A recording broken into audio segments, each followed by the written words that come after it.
TV9 Rajinikanth sir ఇంటర్వ్యూలో కేసీఆర్ గారు కొన్ని మాటలు చెప్పడం జరిగింది. ఏంటంటే కాంగ్రెస్ నేతలు ఒక్కొక్కరుగా నాకు వచ్చేస్తున్నారు బయటికి, నాకు తెలుసు మీ వాళ్ళు టచ్లో ఉన్నారు, నాకు రోజు మాటలు జరగడం జరుగుతున్నాయి. అసలు ఏంటి సార్, ఇది నిజమా అబద్ధమా, ఎంతవరకు మీ అభిప్రాయం ఏంటి? ఇప్పుడు ఆయన డిఫెన్స్ లో పడ్డాడు, బీఆర్ఎస్ నుంచి అందరూ వెళ్ళిపోయారు. కడియం శ్రీ ఏరియాల అమ్మాయి చాలా మంది, కేశవరావు, పెద్ద పెద్ద మహా వాళ్ళు వెళ్ళిపోయారు. ఓకేనా, బీఆర్ఎస్ నుంచి కాంగ్రెస్కి వెళ్ళిపోయారు. అది అందరూ చూస్తుంది, ప్రజలకు తెలిసింది. ప్రజలు తెలియదు అని చెప్తున్నాడు, కాంగ్రెస్ నాతో ఉంటారు. నీతో ఎందుకుంటారు? గవర్నమెంట్ అకౌంట్ నీ దగ్గర ఎందుకు వస్తారు? ఒకవేళ అలాగానే కాన్స్పిరసీ చేశారనుకో, ఆ డిప్యూటీ సీఎంలు అందరూ కలిసి చేశారనుకో, బీజేపీ చేస్తుంది. బీజేపీ ఇటువంటి చేస్తుంది, మహారాష్ట్రలో చేసింది. ఉద్ధవ్ ఠాకరే గవర్నమెంట్ అని చేసి, ఉద్ధవ్ ఠాకరే పక్కన ఉన్న అతను షిడ్డేరి సీఎం చేశారు. డివైడ్ అండ్ రూల్ చేస్తారన్నమాట. ఓకే, ఆ విధంగా ఇక్కడ చేయొచ్చు. కానీ కాంగ్రెస్ గాజులతో కూర్చోలేదు. ప్రస్తుతం Congress is also leading in సెంటర్లో ఇండియా కూటమి పేరు మీద అలా మిల్లిమిల్లిగా పెరుగుతుంది. అంచేత ఇక్కడ చేస్తే బీజేపీ వాళ్ళు చేసే పని అంతా వీళ్ళకి తెలుసు, ఎవరికి? బీఆర్ఎస్కి తెలుసు, కేసీఆర్కి. ఏదో విధంగా ఫీడింగ్ పెట్టడానికి చూస్తున్నాడు. కాంగ్రెస్ వాళ్ళు నా పక్క ఉన్నారు, వాళ్ళు నా పక్క ఉన్నారు, వీళ్ళ పక్క ఉన్నారు ఎందుకు చెప్తున్నాడంటే ఇది ఆల్ బుల్షిట్. అది అతని యొక్క డాటర్ అక్కడికి వెళ్ళిపోయింది.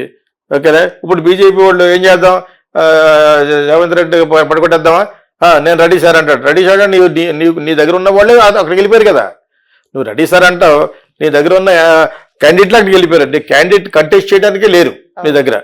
సో ఇటువంటి పరిస్థితుల్లో కేసీఆర్ చెప్పేవన్నీ కూడా it's non sense actual what is talking. And also Kaleshwaram గురించి మాట్లాడతాడు, 2 స్తంభాలు దిగిపోయినాయి, అది టెక్నికల్ టర్మ్స్ చెప్తున్నాడు. చాలా హాస్యాస్పదం. నేను ఫేస్బుక్లో పెట్టాను. ఈలాగా నిన్న మొన్న ఇంకో చోట బ్రిడ్జ్ పడిపోయింది, కడుతున్న బ్రిడ్జ్. ఇది లేటెస్ట్. తెలంగాణలో అండర్ కన్స్ట్రక్షన్లో ఉన్న బ్రిడ్జ్ పడిపోయింది. అదే రోజు నేను కాళేశ్వరం గురించి మాట్లాడతాడు రజనీకాంత్ TV9లో. ఎంత హాస్యాస్పదం చూడండి. వాళ్ళు స్టార్ట్ చేసిన బ్రిడ్జ్ వీళ్ళ హయాంలో పడిపోయింది. ఏమాత్రం కొంచెం అవకాశం ఇచ్చినా మీరే పడగొట్టించారట వీళ్ళని. వీళ్ళు వచ్చి 1.5 months 2 months అయింది. వీళ్ళు వచ్చినప్పుడు ఒక సిమెంట్ బ్యాగ్ కూడా వేసి ఉంటారు అందులో. వాళ్ళు కట్టే బ్రిడ్జ్ పడిపోయింది. మీకు అర్థమైనప్పుడు మీకు. సో ఇది position of BRS. And first of all BRS పేరు మార్చడంలోనే పెద్ద బూత్ అది టీఆర్ఎస్ నుంచి. ఈసారి సిబిఎన్ ప్రభుత్వంలోకి వస్తే పోలవరం ప్రాజెక్ట్ పూర్తి చేస్తాను అని అనడంలో అంతరార్థం ఏంటి? అది ఎంతవరకు నిజం? దాని గురించి మీ అభిప్రాయం. స్టార్ట్ అయింది ఆయన హయాంలోనే స్టార్ట్ అయింది. ఏం చేయలేదు, ఇష్టం వచ్చిన వాళ్ళకి కాంట్రాక్ట్లు ఇచ్చేసాడు చంద్రబాబు నాయుడు. అక్కడ డబ్బులు తినేశారు. ఇతను రాగానే వాళ్ళ మీద కక్షపూరితమైన గవర్నమెంట్లు వచ్చినాయి కాబట్టి ఇటు జగన్ వచ్చి ఏం చేశాడు, దాన్ని మళ్ళీ తిరగతోటి మళ్ళీ రీకాల్ చేశాడు ఇంకొక వేరే కాంట్రాక్టర్స్ని. అక్కడే డైల్యూట్ అయిపోయింది పోలవరం. యాక్చువల్గా ఆ డైల్యూట్ అయిపోయిన దాంట్లో ఎలాగా ఇప్పుడు ఏదో విధంగా జగన్ గురించి బ్యాట్ పాడుతూ నేను వస్తే అది చేస్తాను, నేను వస్తే వాలంటరీకి ఎక్కువ ఇస్తాను, నేను వస్తే పోలవరం ఫినిష్ చేస్తాను. మరి నువ్వు ఉండగా ఏం చేయనప్పుడు నువ్వు మళ్ళా వస్తే చేస్తానంటే ఎంత హాస్యాస్పదం అన్నాను. ఇప్పుడు వెన్ యు ఆర్ దేర్ అప్పుడే చేయలేదు. అమరావతినే సరిగా మధ్య మధ్యలో ఆపేశావు, సింగపూర్ గ్రాఫిక్స్ అవి చూపించి. ఇలాగ అంటుంటే ఏమన్నారు, వీడు పెయిడ్ ఆర్టిస్ట్ అంటారు. ఎవరికి? జగన్కి. I didn't even meet him. వాళ్ళ ఫాదర్కి ఐ వర్క్ యాజ్ అడ్వర్టైజింగ్ అంతే. మళ్ళీ ఎందుకు చెప్తుంటే చిరాకు వస్తుంది ఎవడన్నా అలాగ అంటుంటేనే. ఓకే, నేను పెయిడ్ ఆర్టిస్ట్ ఏంటి, I well of guy. So పక్కన పెట్టండి. తర్వాత ఈయన అలా మాట్లాడడం అనేది చాలా హాస్యాస్పదంగా ఉంది. నేను వస్తే పోలవరం ఫినిష్ చేస్తాను, నేను వస్తే వాలంటరీ, అన్నీ అతను చేసినాయే. అతను అసలు ఏం చేయనట్టు చెప్తున్నారు. అమరావతిని మటుకు టచ్ చేయలేదు అతను. చాలా కక్షపూరితంగా, అది కమ్మాయి ఏరియా కాబట్టి మీకు కావాల్సిన రియల్ ఎస్టేట్ బిజినెస్ చేసుకున్నారు కాబట్టి మీరు అక్కడ డబ్బులు ఇచ్చి తెంటలు వేసి కూర్చోబెట్టి నిరాహార దీక్ష చేయిస్తారు కాబట్టి అక్కడ మట్టుకు డెఫినెట్గా జగన్ ఏం చేయలేదు. నిన్న మొన్న ఎవరో చూపిస్తారు బిల్డింగ్ యొక్క పరిస్థితి చాలా ఉన్నాయి, అవన్నీ బొక్కలు మొలిచేసి అలా ఉన్నాయి. అటువంటి అడిగి చేయించాలి మీరు. అవి కాదు మీకు ఓట్లు ఎలాగ వస్తాయో అవి తప్ప. అసలు అమరావతిలో కూడా డెవలప్ చేస్తూ 3 పెట్టుకోండి అంటంలో మీకేంటి జబ్బు? అమరావతి ఉండాలని ఎందుకు అనుకుంటున్నారు? నాకు విశాఖపట్నంలో ఉండాలని అనుకుంటున్నాను, కర్నూలులో ఉండాలనుకుంటాడు. 3 పెడతాడు, పెట్టనివ్వండి. ఆ 3 చేయండి అని చెప్పాలి. ఆ 3 స్టార్ట్ చేయి. అమరావతి ఎందుకు ఆపేస్తారు అనాలి తప్పితే అమరావతి ఉండాలంటే ఏంటి మొండి పొట్టేటి ఎందుకు ఉండాలి? అమలాపురంలోను అమలాపురం కాదు, అమరావతిలో ఎందుకు ఉండాలి? వై ఆల్రెడీ 75% డెవలప్ అయిన వైజాగ్లో ఉండాలనుకుంటాను యాజ్ అన్ ఎడ్యుకేటెడ్ పర్సన్ కానీ. అక్కడ ఉన్న కొంతమంది ఉన్నారు ఈ కమ్యూనిటీ వాళ్ళు, దాని పైకి రానివ్వరు విశాఖపట్నం. వాళ్ళే బాగుండాలి. నేను చాలా కాలం చెప్తున్నాను ఈ విషయం యాక్చువల్గా. సో అన్లైక్ దట్ అతను యొక్క కక్షపూరితంగా డెవలప్ చేయింది ఏమన్నా ఉంటే అమరావతి చేయలేదు. కరెక్ట్. అది ఎందుకు చేయలేదు అడిగి ఏదో విధంగా గవర్నమెంట్లో కోర్టుకు వెళ్ళి అవి చేయించాలి. కానీ అది వదిలేసి నేను వస్తే అది చేస్తాను, నేను వస్తే నువ్వు ఒట్టుగా కదా స్టార్ట్ అయింది. అది నువ్వు ఉండగానే that real estate business of Amaravati started. అందుకని వీళ్ళందరూ అమరావతి అన్నారు. బికాజ్ ఆ ఏరియా అంతా కమ్మాస్. తప్పులేదు, వాళ్ళ ఏరియాలో ఉన్నారు, వాళ్ళ ల్యాండ్ డెవలప్ చేసుకున్నారు.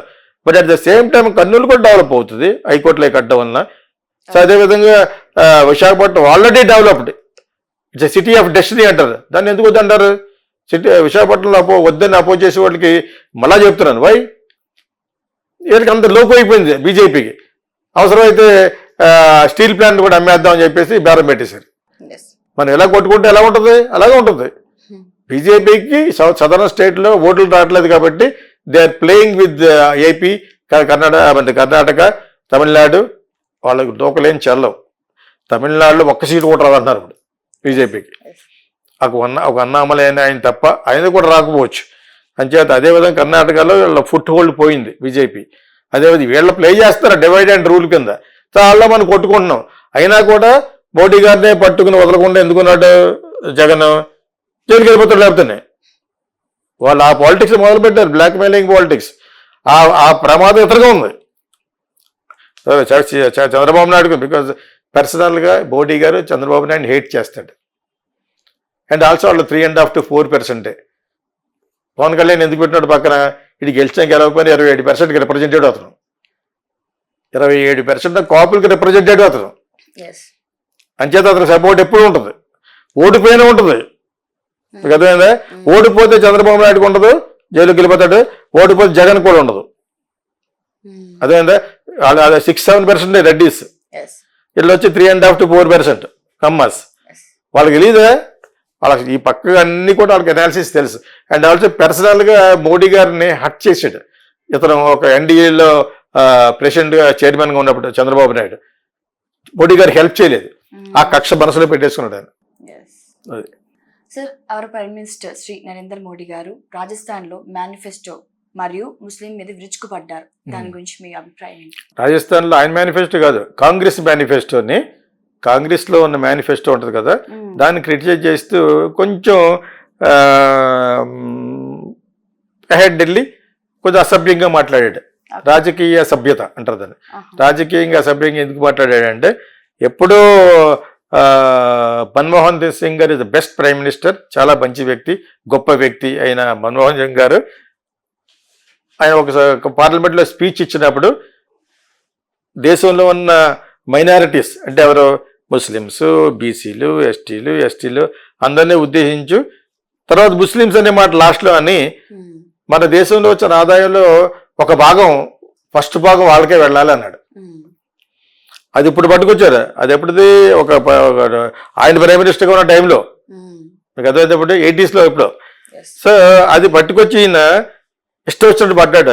మీ మంగళసూత్రాలు కూడా అమ్మేసి ముస్లింకి ఇచ్చేస్తారన్నారు ఎవరో కాంగ్రెస్ వాళ్ళు. అలా డైరెక్ట్గా అయిపోయాడు, ముస్లింస్ డైరెక్ట్గా అయిపోయాడు ఆయన.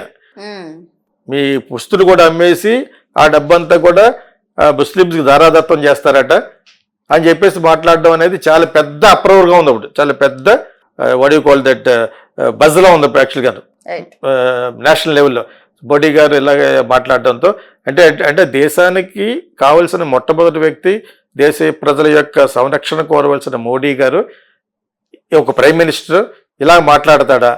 డైరెక్ట్గా కాంగ్రెస్ మేనిఫెస్టోలో ఉంది ఈ విధంగాను అని ఎప్పుడో మన్మోహన్ సింగ్ గారు మైనారిటీతో సహా ఆ ముస్లిమ్స్ అనే మాట అన్నాడు అనమాట. I watch that also. Okay, అది నేషనల్ లెవెల్లో టీవీలో కొంతమంది చూపించారు, ఇక్కడ కూడా కొంతమంది చూపించారు అనమాట. ఆ మాట అన్నాడు, మీ యొక్క బంగారాన్ని, డబ్బుని, ఆస్తిని అంతా కలిసి ముస్లిమ్స్కి పంచిపెట్టేస్తారు వీళ్ళు కాంగ్రెస్ గవర్నమెంట్లోకి వస్తే, బీ కేర్ఫుల్, మంగళసూత్రం కూడా అమ్మేస్తారు వీళ్ళు, అమ్మేసి వాళ్ళకి ఇచ్చేస్తారని డైరెక్ట్ అయిపోయాడు. డైరెక్ట్ అవ్వకూడదు, బికాజ్ సెక్యులర్ కంట్రీ కదా, ఇక్కడ అన్ని క్యాస్ట్లు అన్ని రిలీజియన్లు సమానమే ప్రైమ్ మినిస్టర్కి. అది బయటపోయాడు. ఇది చాలా ఎఫెక్ట్ చేస్తుంది. Plus to the Congress plus ఇప్పుడు మొత్తం ముస్లిమ్స్ కాంగ్రెస్కి వెళ్ళిపోతారు ఇప్పుడు మరోసారి ప్రైమ్ మినిస్టర్ అనేసాడు నోటితోటి. సో ఇది మట్టుకు మరి ఎందుకు అలా అంత ఇంబ్యాలెన్స్గా మాట్లాడాడు రాజస్థాన్లో నాకు అర్థం అవ్వలేదు మరి. బట్ దీని వెనకాల ఉన్న కారణాల మట్టుకు ఏదో విధంగా కాంగ్రెస్ని బ్యాట్ చేయాలి. Because Congress is growing slowly. వీళ్ళకి అనుకున్న 400 సీట్లు రావు ఇప్పుడు. యాస్టీజ్గా ఇటువంటి మాటలు మాడితే 250 అలా పడిపోతుంది, హంగ్ అవుతుంది అప్పుడు. మేబీ వాళ్ళకో సగం వీళ్ళకో సగం అందరే కలిసి అదే కలిసి అప్పుడు చాలా ప్రమాదకరంగా ఉంటుంది దేశం. చిరంజీవిపై TV9లో సజ్జల రామకృష్ణ కామెంట్స్, దాని గురించి మీ అభిప్రాయం? TV9లో రజనీకాంత్ వరుస పెట్టి అందరినీ పెద్ద పెద్ద వాళ్ళందరినీ అన్ని పార్టీ వాళ్ళని కూర్చోబెట్టి 1 గంట 2 గంటలు మాట్లాడి బాగా చేస్తున్నాడు యాక్చువల్గాను. Because TV9 is definitely a popular channel కాబట్టి ఆయన బాగా చేస్తున్నాడు. ఈ సజ్జలను పట్టుకొచ్చారు. సజ్జలు అంటే వాళ్ళకి అసలుగా is the head of Sakshi TV, Sakshi paper యాక్చువల్గాను. దాని తర్వాత పొలిటికల్ అడ్వైజర్గా గవర్నమెంట్ పోస్టులోకి జగన్ రమ్మంటే వెళ్ళిపోయాడు. అతనికి ఆల్ ఇన్ ఆల్ అనమాట. ఆయనకు అన్నీ చేసే వ్యక్తి ఎవరు? సజ్జల రామకృష్ణ రెడ్డి గారు. వాళ్ళ అబ్బాయి కూడా పబ్లిసిటీ అని చేసుకుంటాడు అనమాట. వాళ్ళందరికీ లబ్ధి ఉంటుంది అక్కడ, అందరూ ఎవరి కాళ్ళే చూసుకుంటారు. ఓకే, సో ఆ విధంగా అతను కూడా వాళ్ళ అబ్బాయి కూడా అతను ఏదో పిల్ల సజ్జలు అంటారు అప్పుడు చూసుకుంటాడు అనమాట. అతనికి 500 కోట్లు ఇస్తుంటారు. అందరూ వాళ్ళే చేసుకుంటారు. ఇవన్నీ అందరికీ తెలుసు. బహుశా సజ్జలకి మనందరికీ తెలిసి తెలియదేమో వాళ్ళకి, అందరికీ తెలుసు. పిల్లి పాలు తాగుతూ ఎవడ చూడలేదు అనుకుంటారు.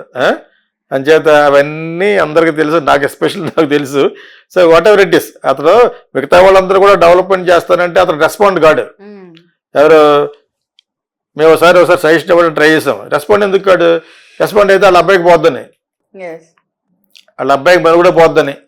సో అతను ఏదేదో బ్లాబర్ చేశాడు. అతని యొక్క ఫిలాసఫీ చెప్తున్నాడు.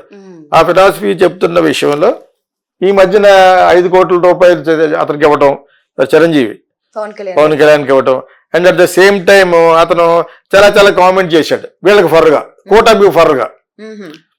ఈవెన్ ఇందాక మాట్లాడుకున్న సీఎం రమేష్ కూడా ఇతను ఏదో చాలా ఇదిగా అని చెప్పేసి చాలా మాట్లాడటంతో ఆ ఉద్దేశంలో వీళ్ళందరూ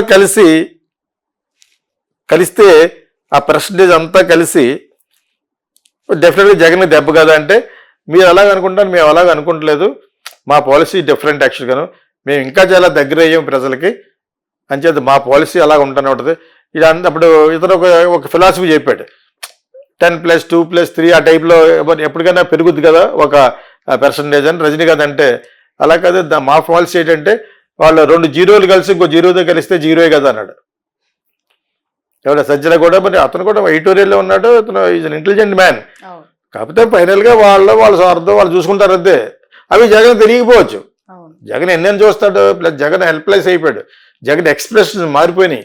ఓన్ సిస్టరే గొడవ పెట్టడం ఇవన్నిటితో పాటు అతను కొంచెం డౌన్ అయ్యాడు. యాక్చువల్గా గ్రాఫ్ కొంచెం పడింది. దాన్ని ఆసరగా తీసుకుని రజనీకాంత్ అడిగిన క్వశ్చన్లకి బాగానే చెప్పాడు. అతను చాలా సాత్వికంగా మాట్లాడతాడు సజ్జల.